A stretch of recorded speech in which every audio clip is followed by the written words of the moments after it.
Welcome guys, naman sa aking bagong vlog dito sa aking channel LDTV. Salamat sa mga nagsusuporta at mga patuloy na nagsusubscribe. Sa mga bago lang po dyan, subscribe lang po at click ang bell button para latest po tayo sa mga bagong video. Eto, dito po tayo ngayon sa bubong. Ngayon ang vlog na to ay magpipintura tayo ng bubong, repainting. Dito tayo ngayon.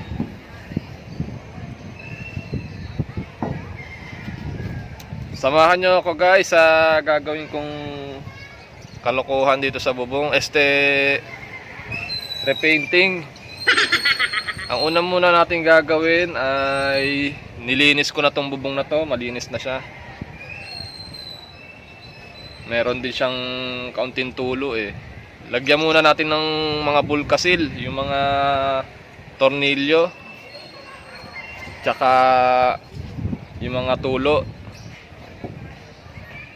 Pagkatapos gagamit tayo ng paint zoom.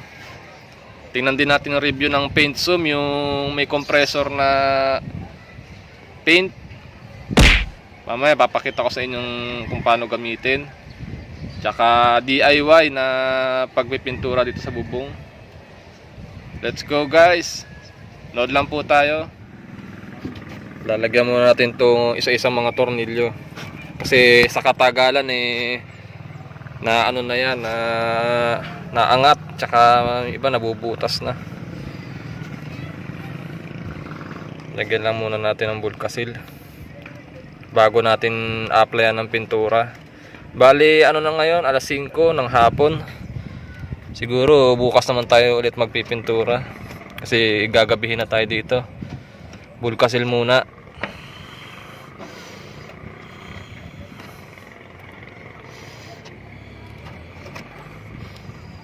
Ganyan lang. Tapos sunod ng mga tornilyo dyan. Tornilyo or pako. Isa-isahin natin para sigurado na walang makalusot na tulo.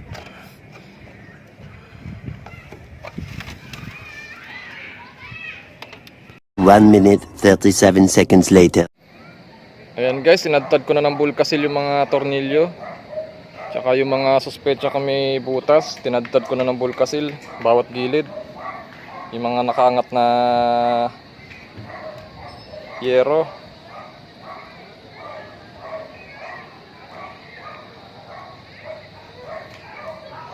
Bali nagsimula ako dito 5:15 ng hapon, kaya inabot na ako ng gabi. Magagabi na.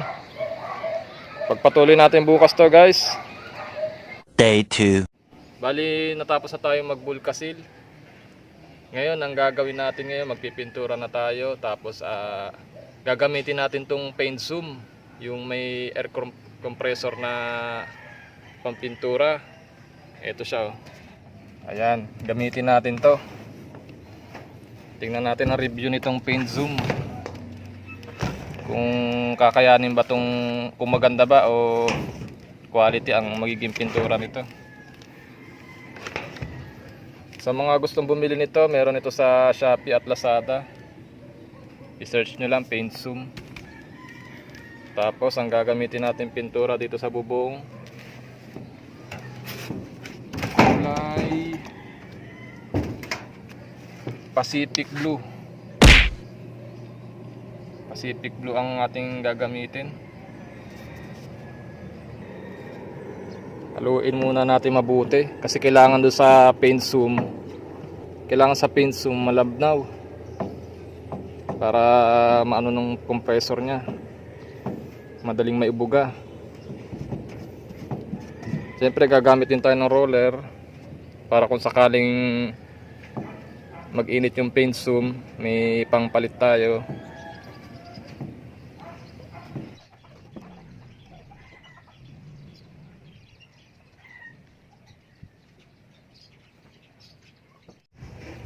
Ayan guys, yung buga ko ng paint zoom. Parang di ko makuha yung tamang timpla niya, masyado nang malabnaw to. Ito, testing natin spray dito sa blanco.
A few moments later.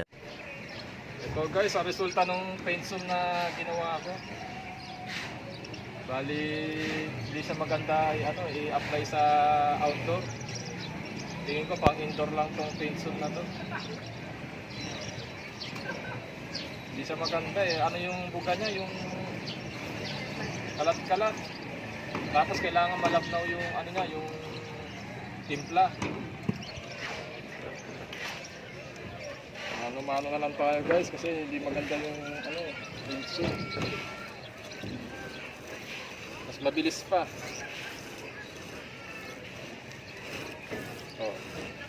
Wala, hindi pwede pang outdoor yung paint zoom eh. Mabilis pati siya uminit. Ito, roller na lang, tsaka hindi tapos agad.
Ito na po ang result ng aking pagpipaint dito sa bubong.